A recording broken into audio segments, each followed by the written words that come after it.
तो इसीलिए ये सब एक मुसलमानों से उनकी मस्जिदों को छीनना चाहते हैं, दरगाहों को छीनना चाहते हैं, कब्रस्तानों को छीनना चाहते हैं, इसलिए इस बिल को लाए हैं लोग।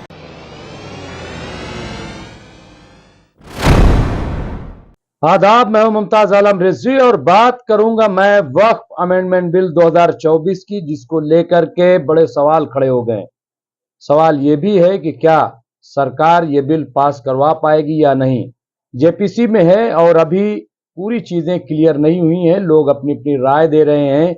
और सबसे बड़ी बात यह है कि इस बिल को ये तस्वुर किया जा रहा है कि दरअसल ये बिल वक्फ को बचाने नहीं बल्कि वक्फ को तबाह करने और वक्फ बोर्ड को खत्म करने के लिए लाया गया है। और इसीलिए पूरे मुल्क के मुसलमान इस पर सवाल खड़े कर रहे हैं। हालांकि कुछ ऑर्गेनाइजेशन ऐसी हैं जो इस बिल की हिमायत में है, लेकिन अक्सरियत जो है, बड़ी तादाद जो है मुसलमानों की, वो इस बिल के खिलाफ है। अब मजलिस इत्तेहादुल मुस्लिमीन के जो सदर हैं और मेंबर पार्लियामेंट हैं असदुद्दीन ओवैसी, उन्होंने भी इस पर सवाल उठाए हैं। पहले भी वो सवाल उठा सके हैं, जेपीसी में भी अपनी राय दी है, पार्लियामेंट में भी अपनी राय दी है, और अब वो प्रेस कॉन्फ्रेंस कर रहे हैं और प्रेस कॉन्फ्रेंस में भी बहुत सारी चीजों को उन्होंने क्लियर कर दिया है।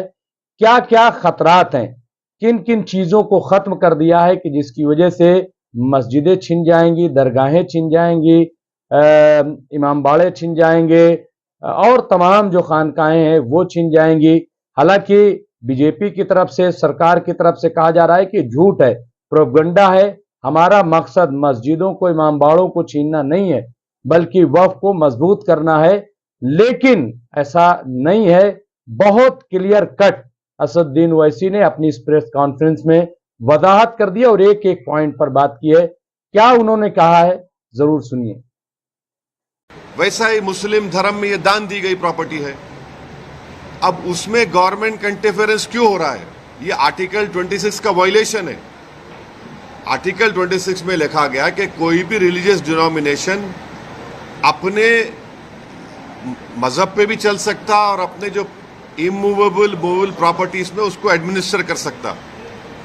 तो ये जो नरेंद्र मोदी की सरकार है वो वक्फ प्रॉपर्टीज को बचाने के लिए, वक्फ प्रॉपर्टीज को डेवलप करने के लिए, वक्फ प्रॉपर्टीज में एफिशिएंसी लाने के लिए ये बिल नहीं लाई है। ये बिल इसलिए लाया गया है ताकि हमेशा के लिए वक्फ बोर्ड को ख़त्म कर दिया जाए। इसकी मिसाल आपके सामने दे रहा हूं। 1995 एक्ट में वक्फ बाय यूज़र है, यानी कोई चीज़ के इस्तेमाल करने की वजह से वो प्रॉपर्टी वक्फ हो जाती है। सर, नमाज हो रही है एक जगह पर, यतीम खाना है, कब्रस्तान है। अब बीजेपी इस बिल में वक्फ बाय यूज़र ख़त्म कर रही है। वैसे अगर आप हिंदू धर्म में देखेंगे, कई एंडोमेंट बोर्ड्स में देखेंगे, वहाँ पर बाय यूसेज वो प्लेस रिलीजियस हो जाती है। लॉ में है हिंदू धर्म के एंडोमेंट में। अब आप मेरे को बताइए, एक एग्जाम्पल दे रहा हूँ। उत्तर प्रदेश में 1,21,000 रजिस्टर्ड वक्फ प्रॉपर्टीज है सुन्नी वक्फ बोर्ड में, उसमें से 1,12,000 तो वक्फ बाय यूज़र है। जब वक्फ बाय यूज़र ख़त्म हो जाएगा तो कौन सा लॉ अप्लाई होगा उसके ऊपर? एक ये हो गया। ये इनका ये वक्फ बोर्ड बचाने का मतलब नहीं, खींचने का मतलब है। दूसरा उसमें क्या है कि कोई 5 साल जो मुसलमान रहेगा, उसमें लिखा हुआ है प्रैक्टिसिंग मुसलमान रहेगा, वही वक्फ करेगा। अब प्रैक्टिसिंग मुसलमान का मतलब क्या है? क्या वो 5 वक्त की नमाज पढ़ने वाला होगा? क्या वो दाढ़ी होगी, सर पे टोपी होगी? क्या वो रातों में जाके मस्जिद में इबादत करेगा? क्या वो कुरान का हाफिज होगा?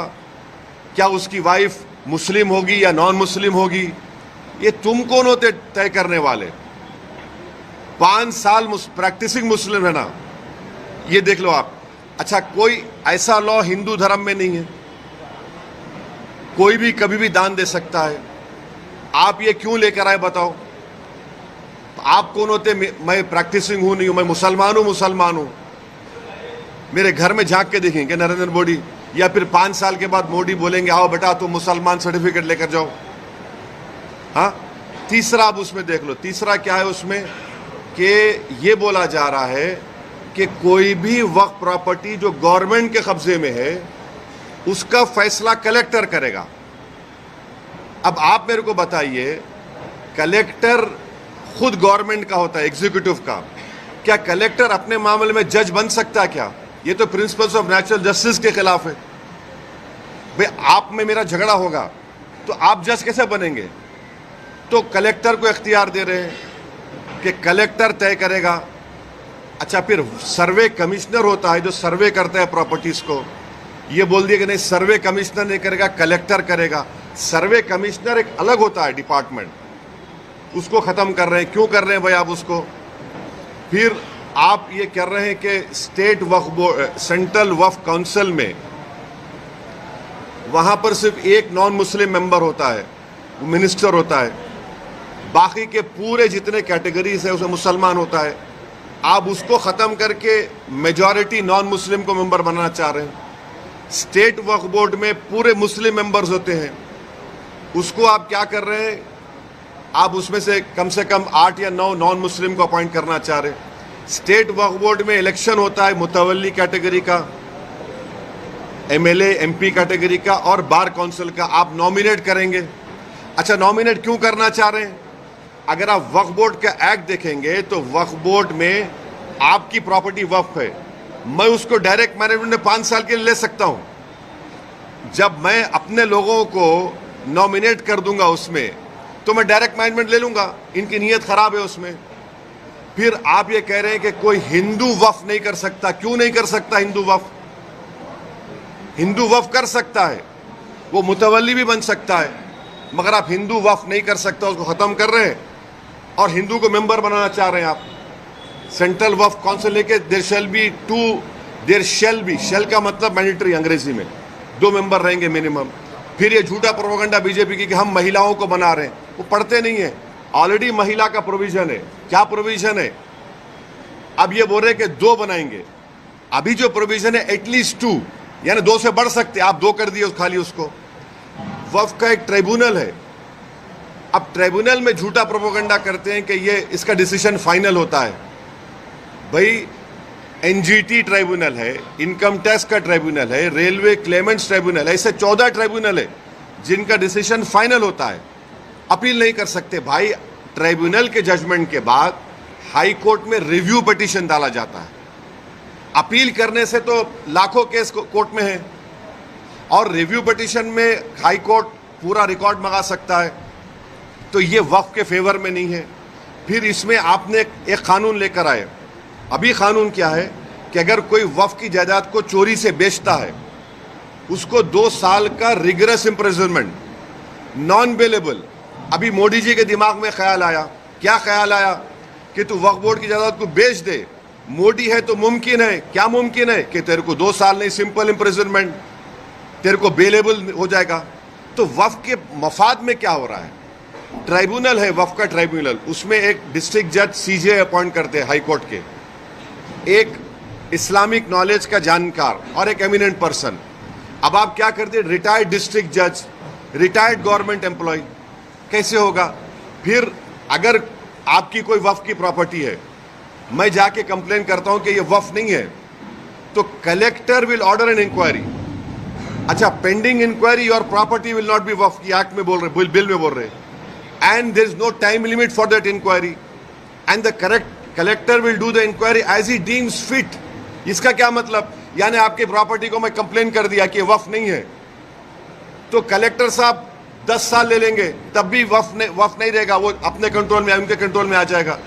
तो ऑल इन ऑल अगर आप देखेंगे इस बिल में वक्फ प्रॉपर्टीज के एफिशिएंसी के लिए नहीं बनाया गया है, ये वक्फ प्रॉपर्टी को खत्म करने के लिए बनाया गया है। अब हिंदू मेंबर्स को या नॉन मुस्लिम मेंबर्स को अपॉइंट कर रहे हैं। भाई आप उत्तर प्रदेश में जाइए, उत्तर प्रदेश में जो काशी बोर्ड है वहां पर तो क्लियर लिखा हुआ है कि he has to be Hindu.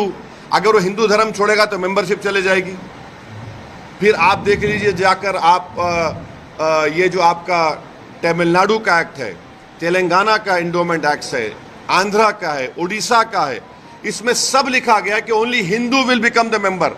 अच्छा, हिंदू की परिभाषा क्या है संविधान में? हिंदू, सिख, बौद्ध और जैन, मगर इन मंदिरों में सिर्फ हिंदू बनेगा मेंबर।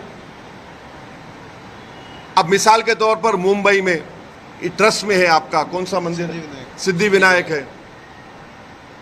गुजरात में सोमनाथ की मंदिर, वो भी ट्रस्ट में आता। वहां पर आप किसको बनाते मेंबर?